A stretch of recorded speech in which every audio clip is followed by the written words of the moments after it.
ओम साई राम। सभी को सादर प्रणाम। आज मैं आपके सामने पढ़ने जा रही हूँ अध्याय 18-19 श्री साई सच्चरित्र। ब्रह्म ज्ञान हेतु लालायित एक धनी व्यक्ति के साथ बाबा ने किस प्रकार व्यवहार किया, इसका वर्णन हेमाड पंत ने गत 2 अध्यायों में किया है। अब हेमाड पंत पर किस प्रकार बाबा ने अनुग्रह कर उत्तम विचारों को प्रोत्साहन देकर उन्हें फलीभूत किया तथा आत्मोन्नति व परिश्रम के प्रतिफल के संबंध में किस प्रकार उपदेश किए, इनका इन 2 अध्यायों में वर्णन किया जाएगा। पूर्व विषय। यह विदित ही है कि सद्गुरु पहले अपने शिष्य की योग्यता पर विशेष ध्यान देते हैं। उनके चित्त को किंचित मात्र भी डावाडोल न कर वे उपयुक्त उपदेश देकर उन्हें आत्मानुभूति की ओर प्रेरित करते हैं। इस संबंध में कुछ लोगों का विचार है कि जो शिक्षा या उपदेश सद्गुरु द्वारा प्राप्त हो उसे अन्य लोगों में प्रसारित न करना चाहिए। उनकी ऐसी भी धारणा है कि उसे प्रकट कर देने से उसका महत्व घट जाता है। यथार्थ में यह दृष्टिकोण संकुचित है। सद्गुरु तो वर्षा ऋतु के मेघ सदृश हैं, जो सर्वत्र एक समान बरसते हैं, अर्थात वे अपने अमृत तुल्य उपदेशों को विस्तृत क्षेत्र में प्रसारित करते हैं। प्रथमतः उनके सारांश को ग्रहण कर आत्मसात कर ले और फिर संकीर्णता से रहित होकर अन्य लोगों में प्रचार करें। यह नियम जागृत और स्वप्न दोनों अवस्थाओं में प्राप्त उपदेशों के लिए है। उदाहरणार्थ बुध कौशिक ऋषि ने स्वप्न में प्राप्त प्रसिद्ध राम रक्षा स्तोत्र साधारण जनता के हितार्थ प्रकट कर दिया था। जिस प्रकार एक दयालु माता बालक के उपचारार्थ कड़वी औषधि का बलपूर्वक प्रयोग करती है, उसी प्रकार श्री साईं बाबा भी अपने भक्तों के कल्याणार्थ ही उपदेश दिया करते थे।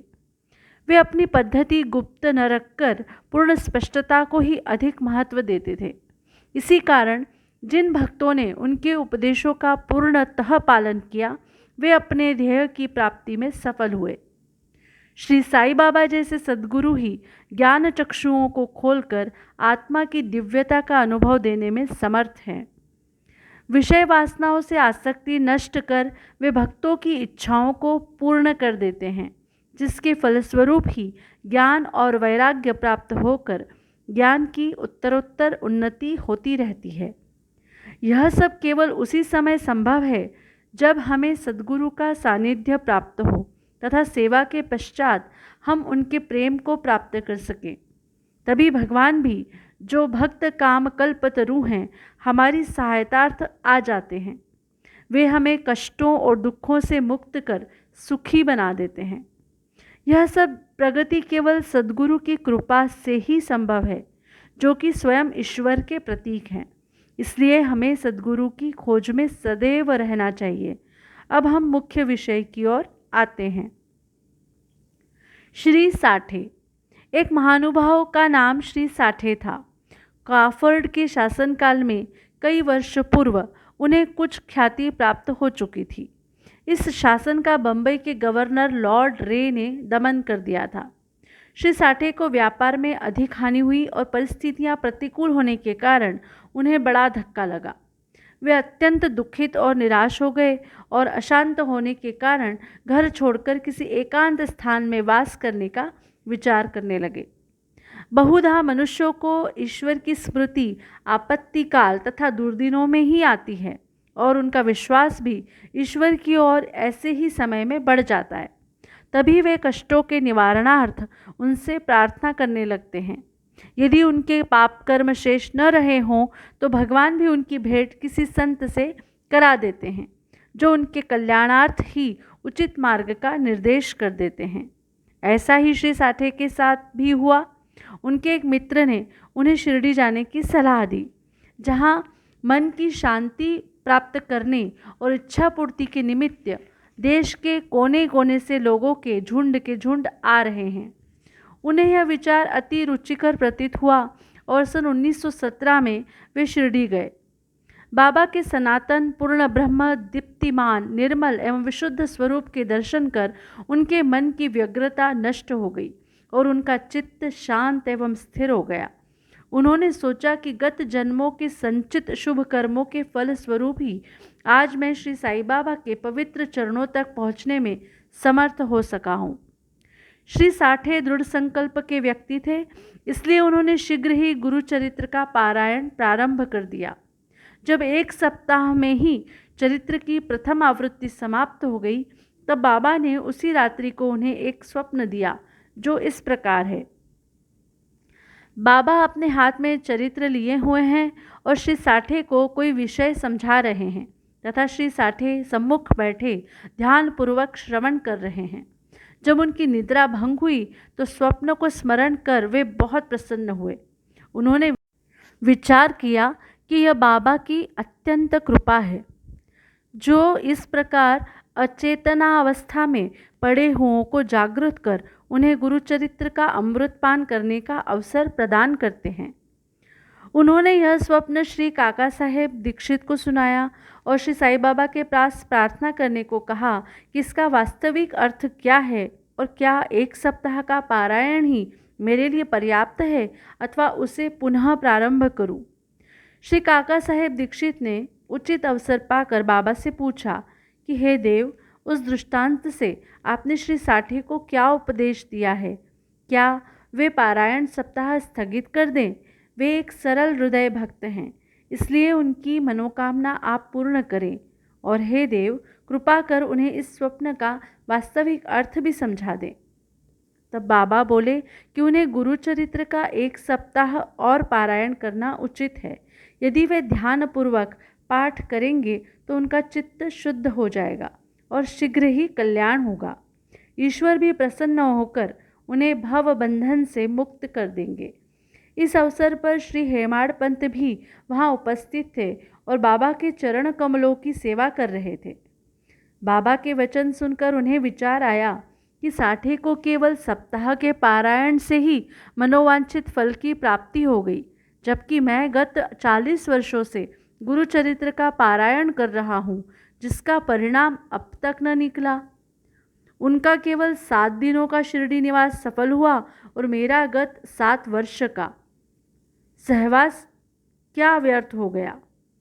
चातक पक्षी के समान मैं सदा उस कृपाघन की राह देखा करता हूँ जो मेरे ऊपर अमृत वर्षण करे। वे कब मुझे अपने उपदेश देने की कृपा करेंगे? ऐसा विचार उनके मस्तिष्क में आया ही था कि बाबा को सब ज्ञात हो गया। ऐसा भक्तों ने सदैव ही अनुभव किया है कि उनके समस्त विचारों को जानकर बाबा तुरंत कुविचारों का दमन कर उत्तम विचारों को प्रोत्साहित करते थे। हेमाड़ पंत का ऐसा विचार जानकर बाबा ने तुरंत ही आज्ञा दी कि श्यामा के यहाँ जाओ और कुछ समय उनसे वार्तालाप कर 15 रुपये दक्षिणा ले आओ। बाबा को दया आ गई थी, इसी कारण उन्होंने ऐसी आज्ञा दी। उनकी अवज्ञा करने का साहस भी किसे था। श्री हेमाड़ पंत शीघ्र श्यामा के घर पहुँचे। इस समय पर श्यामा स्नान कर धोती पहन रहे थे। उन्होंने बाहर आकर हेमाड़ पंत से पूछा कि आप यहाँ कैसे? जान पड़ता है कि आप मस्जिद से ही आ रहे हैं, तथा आप ऐसे व्यथित और उदास क्यों हैं? आप अकेले ही क्यों आए हैं? आइए, बैठिए और थोड़ा विश्राम तो करिए, जब तक मैं पूजन आदि से भी निवृत्त हो जाऊं। तब तक आप कृपा करके पान आदि लें। इसके पश्चात ही हम और आप सुखपूर्वक वार्तालाप करें। ऐसा कहकर वे भीतर चले गए। दालान में बैठे बैठे हेमाड़ पंत की दृष्टि अचानक खिड़की पर रखी नाथ भागवत पर पड़ी। नाथ भागवत श्री एकनाथ द्वारा महाभागवत के 11वें स्कंद पर मराठी भाषा में की हुई एक टीका है। श्री साईं बाबा के आज्ञा अनुसार श्री बापू साहेब जोग और श्री काका साहेब दीक्षित शिरडी में नित्य भगवत गीता का मराठी टीका सहित, जिसका नाम भावार्थ दीपिका या ज्ञानेश्वरी है, नाथ भागवत और एकनाथ का महान ग्रंथ भावार्थ रामायण का पठन किया करते थे। जब भक्तगण बाबा से कोई प्रश्न पूछने आते तो वे कभी आंशिक उत्तर देते और कभी उनको उपर्युक्त भागवत तथा प्रमुख ग्रंथों का श्रवण करने को कहते थे, जिन्हें सुनने पर भक्तों को अपने प्रश्नों के पूर्णतया संतोषप्रद उत्तर प्राप्त हो जाते थे। श्री हेमाड़ पंत भी नित्य प्रति नाथ भागवत के कुछ अंशों का पाठ किया करते थे। आज प्रातः मस्जिद को जाते समय कुछ भक्तों के सत्संग के कारण उन्होंने अपना नित्य नियमानुसार पाठ अधूरा ही छोड़ दिया था।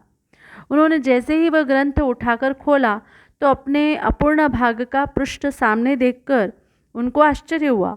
उन्होंने सोचा कि बाबा ने इसी कारण ही मुझे यहाँ भेजा है ताकि मैं अपना शेष पाठ पूरा कर लूँ, और उन्होंने शेष अंश का पाठ प्रारंभ कर दिया। पाठ पूर्ण होते ही श्यामा भी बाहर आए और उन दोनों में वार्तालाप होने लगा। हेमाड पंत ने कहा कि मैं बाबा का एक संदेश लेकर आपके पास आया हूँ। उन्होंने मुझे आपसे 15 रुपये दक्षिणा लाने तथा थोड़ी देर वार्तालाप कर आपको अपने साथ लेकर मस्जिद वापस आने की आज्ञा दी है।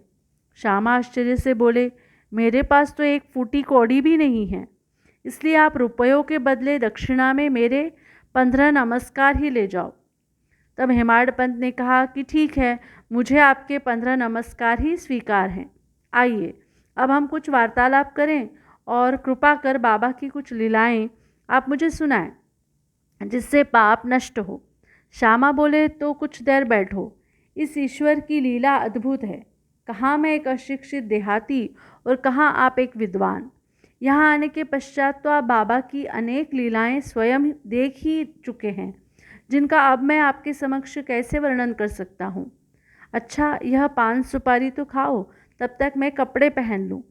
थोड़ी देर में श्यामा बाहर आए और फिर उन दोनों में इस प्रकार वार्तालाप होने लगा।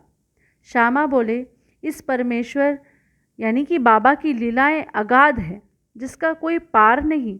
वे तो लीलाओं से अलिप्त रहकर सदैव विनोद किया करते हैं। इसे हम अज्ञानी जीव क्या समझ सकें। बाबा स्वयं ही क्यों नहीं कहते, आप सरीखे विद्वान को मुझ जैसे मूर्ख के पास क्यों भेजा है। उनकी कार्य प्रणाली ही कल्पना के परे है। मैं तो इस विषय में केवल इतना ही कह सकता हूँ कि वे लौकिक नहीं हैं। इस भूमिका के साथ ही साथ श्यामा ने कहा कि अब मुझे एक कथा की स्मृति हो आई है, जिसे मैं व्यक्तिगत रूप से जानता हूँ। जैसी भक्त की निष्ठा और भाव होता है, बाबा भी उसी प्रकार उनकी सहायता करते हैं। कभी कभी तो बाबा भक्त की कठिन परीक्षा लेकर ही उसे उपदेश दिया करते हैं। उपदेश शब्द सुनकर साठे के गुरुचरित्र पारायण की घटना का तत्काल ही स्मरण करके हेमाड पंत को रोमांच हो आया। उन्होंने सोचा, कदाचित बाबा ने मेरे चित्त की चंचलता नष्ट करने के लिए ही मुझे यहाँ भेजा है। फिर भी वे अपने विचार प्रकट न कर श्यामा की कथा को ध्यानपूर्वक सुनने लगे। उन सब कथाओं का सार केवल यही था कि अपने भक्तों के प्रति बाबा के मन में कितनी दया और स्नेह है। इन कथाओं को श्रवण कर हेमाड पंत को आंतरिक उल्लास का अनुभव होने लगा। तब श्यामा ने नीचे लिखी कथा कही। श्रीमती राधाबाई देशमुख। एक समय एक वृद्धा श्रीमती राधाबाई, जो खाबाशा देशमुख की माँ थी, बाबा की कीर्ति सुनकर संगमनेर के लोगों के साथ शिरडी आई। बाबा के श्री दर्शन कर उन्हें अत्यंत प्रसन्नता हुई। श्री साई चरणों में उनकी अटल श्रद्धा थी, इसलिए उन्होंने ये निश्चय किया कि जैसे भी हो बाबा को अपना गुरु बना उनसे उपदेश ग्रहण किया जाए। आमरण अनशन का दृढ़ निश्चय कर अपने विश्राम गृह में आकर उन्होंने अन्य जल त्याग दिया और इस प्रकार 3 दिन व्यतीत हो गए। मैं इस वृद्धा की अग्नि परीक्षा से बिल्कुल भयभीत हो गया और बाबा से प्रार्थना करने लगा कि देवा, आपने अब यह क्या करना आरंभ कर दिया है। ऐसे कितने लोगों को आप यहाँ आकर्षित किया करते हैं। आप उस वृद्ध महिला से पूर्ण परिचित ही हैं, जो हठपूर्वक आप पर अवलंबित है। यदि आपने कृपा दृष्टि कर उसे उपदेश न दिया और यदि दुर्भाग्यवश उसे कुछ हो गया तो लोग व्यर्थ ही आपको दोषी ठहराएंगे और कहेंगे कि बाबा से उपदेश प्राप्त न होने की वजह से ही उसकी मृत्यु हो गई। इसलिए आप दया कर उसे आशीष और उपदेश दीजिए। वृद्धा का ऐसा दृढ़ निश्चय देखकर बाबा ने उसे अपने पास बुलाया और मधुर उपदेश देकर उसकी मनोवृत्ति परिवर्तित कर कहा कि हे माता, क्यों व्यर्थ ही तुम यातना सहकर मृत्यु का आलिंगन करना चाहती हो। तुम मेरी माँ और मैं तुम्हारा बेटा। तुम मुझ पर दया करो और जो कुछ मैं कहूँ उसे ध्यानपूर्वक सुनो। मैं अपनी स्वयं की कथा तुमसे कहता हूँ और यदि तुम उसे ध्यानपूर्वक श्रवण करोगी तो तुम्हें अवश्य परम शांति प्राप्त होगी। मेरे एक गुरु जो बड़े सिद्ध पुरुष थे, मुझ पर बड़े दयालु थे। दीर्घकाल तक मैं उनकी सेवा करता रहा, फिर भी उन्होंने मेरे कानों में कोई मंत्र न फूंका। मैं उनसे कभी अलग होना भी नहीं चाहता था।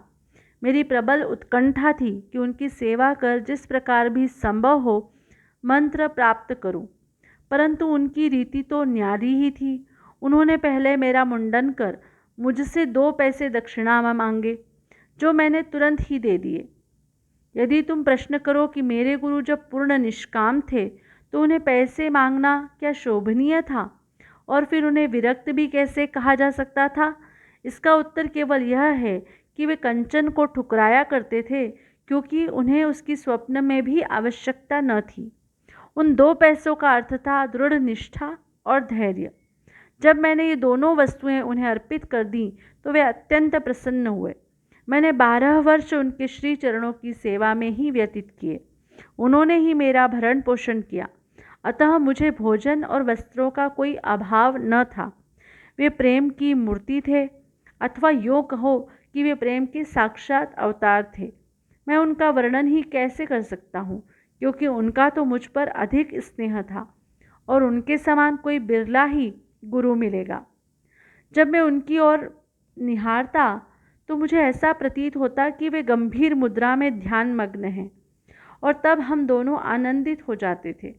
8 प्रहर मैं एकटक उनके ही श्रीमुख की ओर निहारा करता था।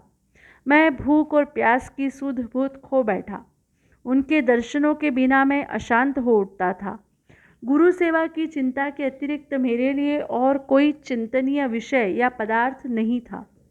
मुझे तो सदैव उन्हीं का ध्यान रहता था, अतः मेरा मन उनके चरण कमलों में लीन हो गया। यह हुई 1 पैसे की दक्षिणा। धैर्य है दूसरा पैसा। मैं धैर्यपूर्वक बहुत काल तक प्रतीक्षा कर गुरु सेवा करता रहा। यही धैर्य तुम्हें भी भवसागर से पार उतार देगा। धैर्य ही मनुष्य में मनुष्यत्व है। धैर्य धारण करने से समस्त पाप और मोह नष्ट होकर उनके हर प्रकार के संकट दूर होते तथा भय जाता रहता है। इसी प्रकार तुम्हें भी अपने ध्येय की प्राप्ति हो जाएगी। धैर्य तो गुणों की खान व उत्तम विचारों की जननी है। निष्ठा और धैर्य 2 जुड़वा बहनों के समान ही हैं, जिनमें परस्पर प्रगाढ़ प्रेम है। मेरे गुरु मुझसे किसी वस्तु की आकांक्षा न रखते थे। उन्होंने कभी मेरी उपेक्षा न की, वरन सदैव रक्षा करते रहे। यद्यपि मैं सदैव उनके चरणों के समीप ही रहता था, फिर भी कभी किन्हीं अन्य स्थानों पर यदि चला जाता तो भी मेरे प्रेम में कभी कमी न हुई। वे सदा मुझ पर कृपा दृष्टि रखते थे। जिस प्रकार कछुई प्रेम दृष्टि से अपने बच्चों का पालन करती है, चाहे वे उसके समीप हो अथवा नदी के उस पार, सो हे माँ, मेरे गुरु ने तो मुझे कोई मंत्र सिखलाया ही नहीं, तब मैं तुम्हारे कान में कैसे कोई मंत्र फूंकूं। केवल इतना ही ध्यान रखो कि गुरु की भी कछुई के समान ही प्रेम दृष्टि से हमें संतोष प्राप्त होता है। इस कारण व्यर्थ में किसी से उपदेश प्राप्त करने का प्रयत्न न करो। मुझे ही अपने विचारों तथा कर्मों का मुख्य ध्येय बना लो, और तब तुम्हें निसंदेह ही परमार्थ की प्राप्ति हो जाएगी। मेरी ओर अनन्य भाव से देखो तो मैं भी तुम्हारी ओर वैसे ही देखूंगा। इस मस्जिद में बैठकर मैं सत्य ही बोलूँगा कि किन्हीं साधनाओं या शास्त्रों के अध्ययन की आवश्यकता नहीं, वरन केवल गुरु में विश्वास ही पर्याप्त है। पूर्ण विश्वास रखो कि गुरु ही करता है, और वह धन्य है जो गुरु की महानता से परिचित हो, उसे हरि, हर और ब्रह्म का अवतार समझता है। इस प्रकार समझाने से वृद्ध महिला को सांत्वना मिली, और उसने बाबा को नमन कर अपना उपवास त्याग दिया। यह कथा ध्यानपूर्वक एकाग्रता से श्रवण कर तथा उसके उपयुक्त अर्थ पर विचार कर हेमाड पंत को बड़ा आश्चर्य हुआ। उनका हृदय भर आया और उन्हें रोमांच हो उठा। अत्यंत आनंद विभोर हो जाने से उनका कंठ रूंध गया और वे मुख से एक शब्द भी न बोल सके। उनकी ऐसी स्थिति देखकर श्यामा ने पूछा कि आप ऐसे स्तब्ध क्यों हो गए, बात क्या है? बाबा की तो इस प्रकार की लीलाएं अगणित हैं, जिनका वर्णन मैं किस मुख से करूं। ठीक उसी समय मस्जिद में घंटानाद होने लगा। जो कि मध्याह्न पूजन तथा आरती के आरंभ का द्योतक था। तब श्यामा और हेमांड पंत भी शीघ्र ही मस्जिद की ओर चले। बापू साहेब जोग ने पूजन आरंभ कर दिया था। स्त्रियां मस्जिद में ऊपर खड़ी थीं और पुरुष वर्ग नीचे मंडप में। सब उच्च स्वर में वाद्यों के साथ साथ आरती गा रहे थे। तभी हेमाड पंत का हाथ पकड़े हुए श्यामा भी ऊपर पहुंचे और वे बाबा के दाहिनी ओर तथा हेमाड पंत बाबा के सामने बैठ गए। उन्हें देख बाबा ने श्यामा से लाई हुई दक्षिणा देने के लिए कहा। तब हेमाड पंत ने उत्तर दिया कि रुपयों के बदले श्यामा ने मेरे द्वारा आपको 15 नमस्कार भेजे हैं तथा स्वयं ही यहाँ आकर उपस्थित हो गए हैं। बाबा ने कहा, अच्छा ठीक है, तो अब मुझे यह बताओ कि तुम दोनों में आपस में किस विषय पर वार्तालाप हुआ है। तब घंटे, ढोल और सामूहिक गान की ध्वनि की चिंता न करते हुए हेमाड पंत उत्कंठापूर्वक उन्हें यह वार्तालाप सुनाने लगे। बाबा भी सुनने को अति उत्सुक थे, इसलिए वे तकिया छोड़कर थोड़ा आगे झुक गए। हेमाड पंत ने कहा कि वार्ता अति सुखदायी थी। विशेषकर उस वृद्ध महिला की कथा तो ऐसी अद्भुत थी कि जिसे श्रवण कर मुझे तुरंत ही विचार आया कि आपकी लीलाएं अगाध है और इस कथा की ही ओट में आपने मुझ पर विशेष कृपा की है। तब बाबा ने कहा, वह तो बहुत ही आश्चर्यपूर्ण है। अब मेरी तुम पर कृपा कैसे हुई, इसका पूर्ण विवरण सुनाओ। कुछ काल पूर्व सुना वार्तालाप जो उनके हृदय पटल पर अंकित हो चुका था, वह सब उन्होंने बाबा को सुना दिया। वार्ता सुनकर बाबा अति प्रसन्न हो कहने लगे कि क्या कथा से प्रभावित होकर उसका अर्थ भी तुम्हारे समझ में आया है। तब हेमाड पंत ने उत्तर दिया कि हाँ बाबा, आया तो है। उससे मेरे चित्त की चंचलता नष्ट हो गई है। अब यथार्थ में मैं वास्तविक शांति और सुख का अनुभव कर रहा हूँ तथा मुझे सत्य मार्ग का पता चल गया है। तब बाबा बोले, सुनो, मेरी पद्धति भी अद्वितीय है। यदि इस कथा का स्मरण रखोगे तो यह बहुत ही उपयोगी सिद्ध होगी। आत्मज्ञान प्राप्त करने के लिए ध्यान अत्यंत आवश्यक है और यदि तुम इसका निरंतर अभ्यास करते रहोगे तो कुप्रवृत्तियाँ शांत हो जाएंगी। तुम्हें आसक्ति रहित होकर सदैव ईश्वर का ध्यान करना चाहिए जो सर्व प्राणियों में व्याप्त है, और जब इस प्रकार मन एकाग्र हो जाएगा तो तुम्हें ध्येय की प्राप्ति हो जाएगी। मेरे निराकार सच्चिदानंद स्वरूप का ध्यान करो, जैसा कि तुम मुझे दिन रात यहाँ देखते हो। इस प्रकार तुम्हारी वृत्तियाँ केंद्रित हो जाएंगी तथा ध्याता, ध्यान और ध्येय का पृथकत्व नष्ट हो ध्याता चैतन्य से एकत्व को प्राप्त कर ब्रह्म के साथ अभिन्न हो जाएगा। कछुई नदी के इस किनारे पर रहती है और उसके बच्चे दूसरे किनारे पर। न वह उन्हें दूध पिलाती है और न हृदय से ही लगा कर लेती है, वरन केवल उसकी प्रेम दृष्टि से ही उनका भरण पोषण हो जाता है। छोटे बच्चे भी कुछ न करके केवल अपनी माँ का ही स्मरण करते रहते हैं। उन छोटे छोटे बच्चों पर कछुई की केवल दृष्टि ही उन्हें अमृत तुल्य आहार और आनंद प्रदान करती है। ऐसा ही गुरु और शिष्य का भी संबंध है। बाबा ने यह अंतिम शब्द कहे ही थे कि आरती समाप्त हो गई और सब ने उच्च स्वर से श्री सच्चिदानंद सद्गुरु साईनाथ महाराज की जय बोला। प्रिय पाठकों, कल्पना करो कि हम सब भी इस समय उसी भीड़ और जय जयकार में सम्मिलित हैं। आरती समाप्त होने पर प्रसाद वितरण हुआ। बापू साहेब जोग हमेशा की तरह आगे बढ़े और बाबा को नमस्कार कर कुछ मिश्री का प्रसाद दिया। यह मिश्री हेमाड पंत को देकर वे बोले कि यदि तुम इस कथा को अच्छी तरह से सदैव स्मरण रखोगे तो तुम्हारी भी स्थिति इस मिश्री के समान मधुर होकर समस्त इच्छाएं पूर्ण हो जाएंगी और तुम सुखी हो जाओगे।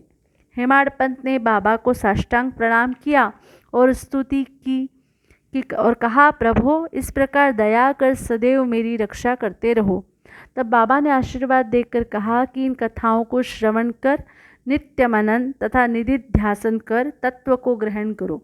तब तुम्हें ईश्वर का सदा स्मरण तथा ध्यान बना रहेगा और वह स्वयं तुम्हारे समक्ष अपने स्वरूप को प्रकट कर देगा। प्यारे पाठकों, हेमाड पंत को उस समय मिश्री का प्रसाद भली भांति मिला, जो आज हमें इस कथामृत के पान करने का अवसर प्राप्त हुआ। आओ हम भी उस कथा का मनन करें तथा उसका सार ग्रहण कर बाबा की कृपा से स्वस्थ और सुखी हो जाएं। 19वें अध्याय के अंत में हेमाड पंत ने कुछ और भी विषयों का वर्णन किया है, जो यहाँ दिए जाते हैं। अपने बर्ताव के संबंध में बाबा का उपदेश।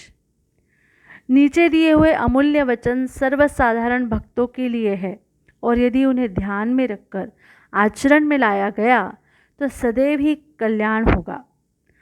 जब तक किसी से कोई पूर्व नाता या संबंध न हो, तब तक कोई किसी के समीप नहीं जाता।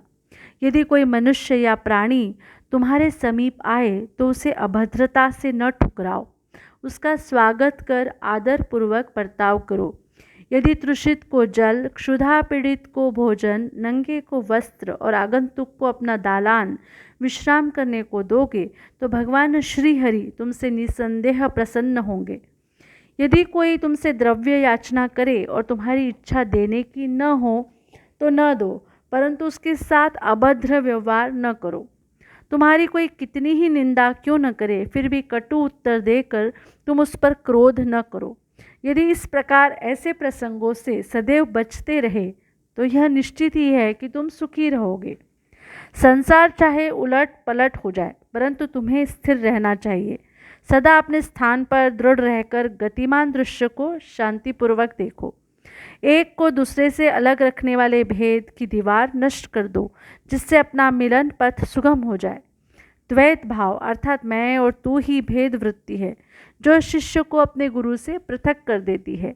इसलिए जब तक इसका नाश न हो जाए तब तक अभिन्नता प्राप्त करना संभव नहीं है।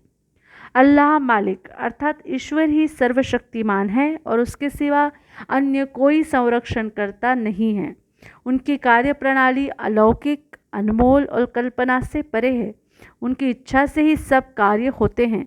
वे ही मार्गदर्शन कर सभी इच्छाएं पूर्ण करते हैं।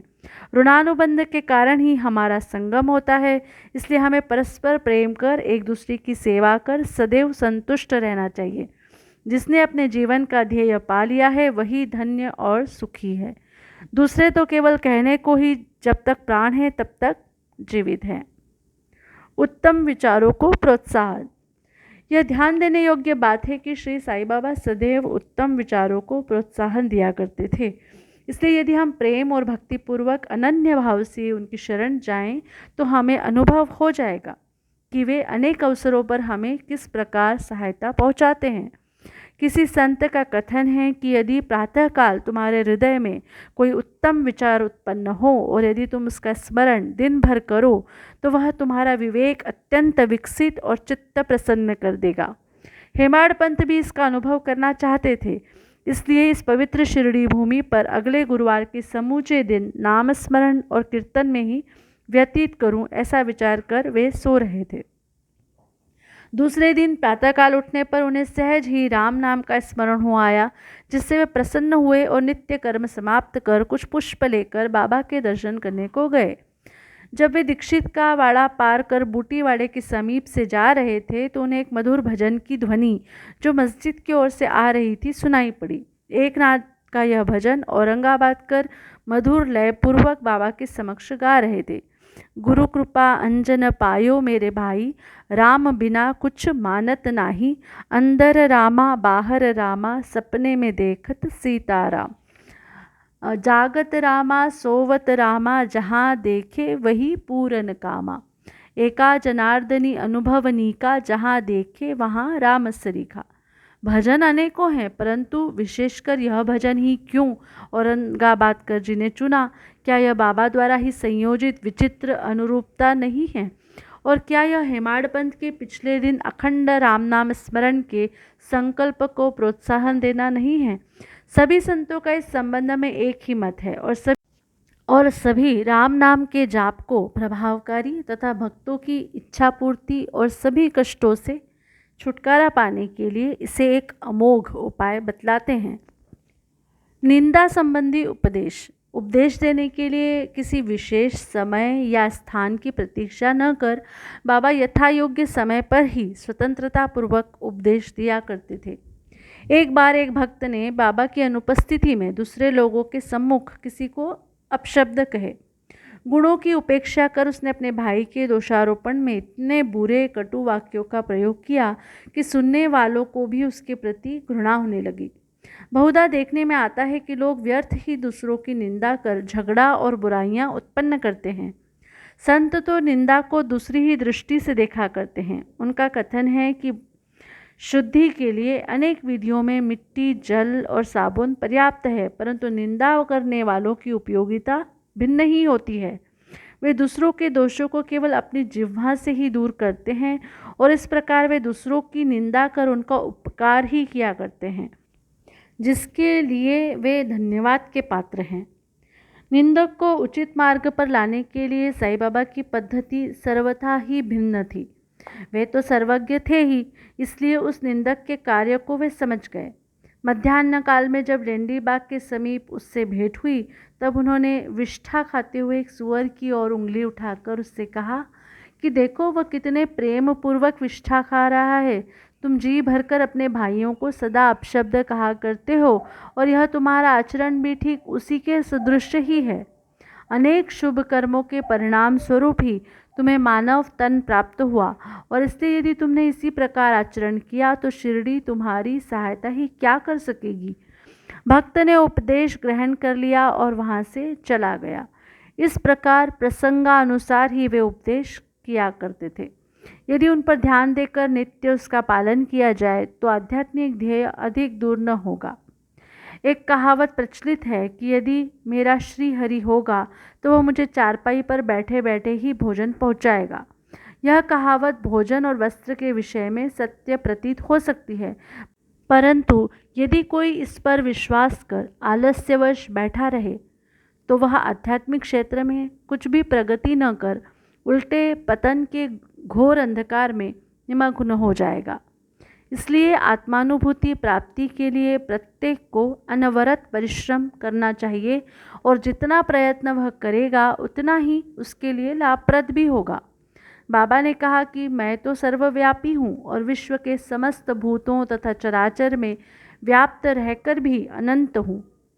केवल उनके भ्रम निवारणार्थ ही जिनकी दृष्टि में वे 3.5 हाथ के मानव थे, स्वयं सगुण रूप धारण कर अवतीर्ण हुए। इसलिए जो भक्त अनन्य भाव से उनकी शरण आए और जिन्होंने दिन रात ही उनका ध्यान किया, उन्हें उनसे अभिन्नता प्राप्त हुई। जिस प्रकार की माधुर्य और मिश्री, लहर और समुद्र तथा नेत्र और कांति में अभिन्नता हुआ करती है। जो आवागमन के चक्र से मुक्त होना चाहें, वे शांत और स्थिर होकर अपना धार्मिक जीवन व्यतीत करें। दुखदायी कटु शब्दों के प्रयोग से किसी को दुखित न कर सदैव उत्तम कार्यों में संलग्न रहकर अपना कर्तव्य करते हुए अनन्य भाव से भय रहित हो उनकी शरण में जाना चाहिए। जो पूर्ण विश्वास से उनकी लीलाओं का श्रवण कर उनका मनन करेगा तथा अन्य वस्तुओं की चिंता त्याग देगा, उसे निसंदेह ही आत्मानुभूति की प्राप्ति होगी। उन्होंने अनेकों से नाम का जाप कर अपनी शरण में आने को कहा। जो यह जानने को उत्सुक थे मैं कौन हूँ, बाबा ने उन्हें भी लीलाएं श्रवण और मनन करने का परामर्श दिया। किसी को भगवत लीलाओं का श्रवण, किसी को भगवत पाद पूजन, तो किसी को अध्यात्म रामायण व ज्ञानेश्वरी तथा धार्मिक ग्रंथों का पठन एवं अध्ययन करने को कहा। अनेकों को अपने चरणों के समीप ही रखकर बहुतों को खंडोबा के मंदिर में भेजा तथा अनेकों को विष्णु सहस्त्रनाम का जाप करने व छांदोग्य उपनिषद तथा गीता का अध्ययन करने को कहा। उनके उपदेशों की कोई सीमा न थी। उन्होंने किन्हीं को प्रत्यक्ष और बहुतों को स्वप्न में दृष्टांत दिए। एक बार वे एक मदिरा सेवी के स्वप्न में प्रकट होकर उसकी छाती पर चढ़ गए और जब उसने मद्यपान त्यागने की शपथ खाई तभी उसे छोड़ा। किसी किसी को मंत्र जैसे गुरु ब्रह्मा आदि का अर्थ स्वप्न में समझाया तथा कुछ हठ योगियों को हठ योग छोड़ने का निर्देश देकर चुपचाप बैठ धैर्य रखने को कहा। उनके सुगम पथ और विधि का वर्णन ही असंभव है। साधारण सांसारिक व्यवहारों में उन्होंने अपने आचरण द्वारा ऐसे अनेकों उदाहरण प्रस्तुत किए, जिनमें से एक यहाँ नीचे दिया जाता है। परिश्रम के लिए मजदूरी। एक दिन बाबा ने राधा कृष्णा माई के घर के समीप आकर एक सीढ़ी लाने को कहा। तब एक भक्त सीढ़ी ले आया और उनके बतलाए अनुसार वामन गोंदकर के घर पर उसे लगाया। वे उनके घर पर चढ़ गए और राधा कृष्णा माई के छप्पर पर से होकर दूसरे छोर से नीचे उतर आए। इसका अर्थ किसी की समझ में न आया। राधा कृष्ण माई इस समय ज्वर से काँप रही थी, इसलिए हो सकता है कि उनका ज्वर दूर करने के लिए ही उन्होंने ऐसा किया हो। नीचे उतरने के पश्चात शीघ्र ही उन्होंने सीढ़ी लाने वाले को 2 रुपये पारिश्रमिक स्वरूप में दिए। तब एक ने साहस कर उनसे पूछा कि इतने अधिक पैसे देने का क्या अर्थ रखता है। उन्होंने कहा कि किसी से बिना उसके परिश्रम का मूल्य चुकाए कार्य न कराना चाहिए और कार्य करने वाले को उसके श्रम का शीघ्र निपटारा कर उदार हृदय से मजदूरी देनी चाहिए। श्री सद्गुरु साईनाथ अर्पणमस्तु। शुभम भवतु।